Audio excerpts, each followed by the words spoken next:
지금까지 조건문의 기본적인 개념과 사용 방법에 대해서 모두 배우셨고 적용까지 해보신 겁니다. 그런데 여기서 한 가지, 여러분들이 앞으로 프로그래밍 언어를 더 공부하시면서 꼭 기억하셔야 될 사항이 있어요. 프로그래밍 언어의 특징이 개념적으로 이해가 되더라도 실제로 적용하기가 어렵다는 특징이 있습니다. 이전 강의에서 배운 변수 역시 마찬가지고요. 이번 강의에서 배운 if도 마찬가지입니다. 제가 정말 많은 사람들을 가르쳐 봤는데 처음 프로그래밍 언어를 배우는 사람들이 공통적으로 어려워하는 것들이 각각의 요소에 대해서는 이해를 했지만 이걸 어떻게 적용하는가에 대해서 굉장히 어려워하더라고요. 그래서 강의를 진행하는 내내 이전에 배웠던 내용들을 활용하는 방법에 대해서 지속적으로 설명을 드릴 겁니다. 그런데 매 강의마다 메인이 되는 주제가 정해져 있기 때문에 그 내용들이 강의 자료에는 들어가지 않을 거예요. 그러니까 여러분들이 저에게서 배운 걸 어떻게 적용할 수 있을까에 대한 힌트 또는 궁금해하던 부분의 해답 이런 것들을 제 입을 통해서 들으실 수 있을 거니까 앞으로 진행되는 강의들은 더욱더 꼼꼼하게 보셔야 됩니다. 솔직히 이 강의까지 오면서 이론 설명을 띄엄띄엄 보신 분들이 많을 거예요. 그런데 배우는 요소가 많아질수록 그렇게 공부하시면 더 힘들어질 거예요. 그러니까 제가 드리는 말씀이 잔소리라고 생각하지 마시고 귀담아 들으셨으면 좋겠습니다. 아직 강의가 안 끝났습니다. 제가 조금 전에 말씀드린 내용을 실현을 해야겠죠. 여러분들이 지난 강의에 변수를 배우고 이번 강의에서 조건문에 대해서 배웠는데 이 두 가지를 조합해서 활용하는 방법에 대한 팁을 잠깐 드릴 겁니다. 우리가 A라는 변수를 만들었어요. 그런데 이 A가 아무런 역할 없이 그냥 조건문에 있는 비교 연산자에서만 사용이 됐습니다. 그런데 실제로 스크립트를 작성해 보면은 이런 식으로는 작성이 되지 않을 거거든요. 그러면 이 변수를 활용할 때 어떤 형태로 활용이 되는지에 대해서 여러분들이 고민을 하셔야 될 거예요. 그 고민을 하실 때 여러분들이 조금 참고할 만한 사항을 예로 들어서 설명을 드릴게요. 우리가 지금부터 뭘 할 거냐면 집 버튼을 누르는 것과 집 선택 버튼을 누르는 걸 분리를 시킬 겁니다. 우선 스크립트를 먼저 작성하고 설명을 드릴게요.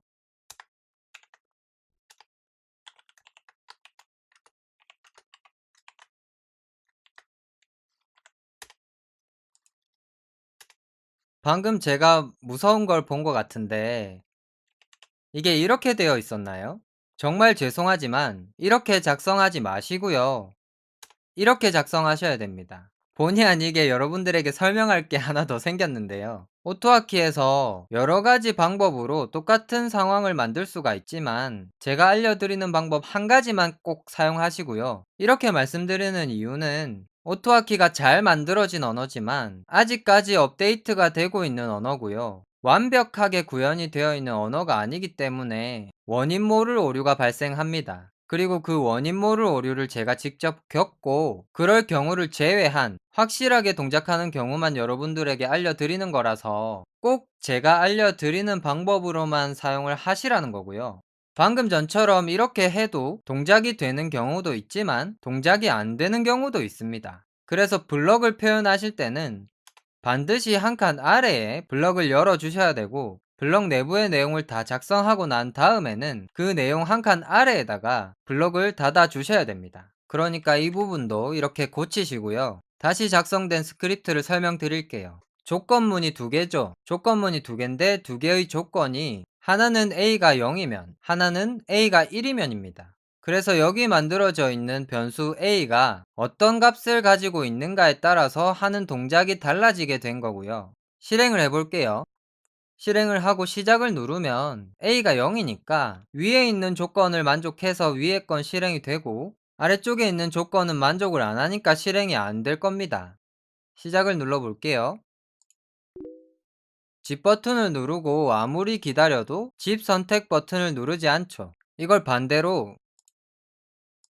A는 1이라고 해봅시다. 그러면 실행을 했을 때 집 버튼은 누르지 않고요. 집 선택 버튼만 누릅니다. 슬립이 여기에 있기 때문에 1초를 기다린 다음에 집 선택 버튼을 누르는 거고요. 다시 한번 실행해 보면은 마우스를 잘 보시면 집 버튼을 안 누르고 집 선택 버튼을 누를 겁니다. 바로 누르죠. 자, 이렇게 두 개의 조건으로 변수에 들어있는 값에 따라서 서로 다른 동작을 하도록 만들었습니다. 이런 식으로 변수를 공유하면서 그 변수에 있는 값에 따라서 서로 다른 동작을 하도록 만들 수가 있는 거고요. 각각의 조건에 서로 다른 변수가 사용이 될 수도 있을 거예요. 그리고 한 가지 더 실험을 해보면 0으로 바꾸고 여기에 대입연산자를 사용해서 A를 1로 바꾼 다음에 조건문이 실행되도록 해보겠습니다.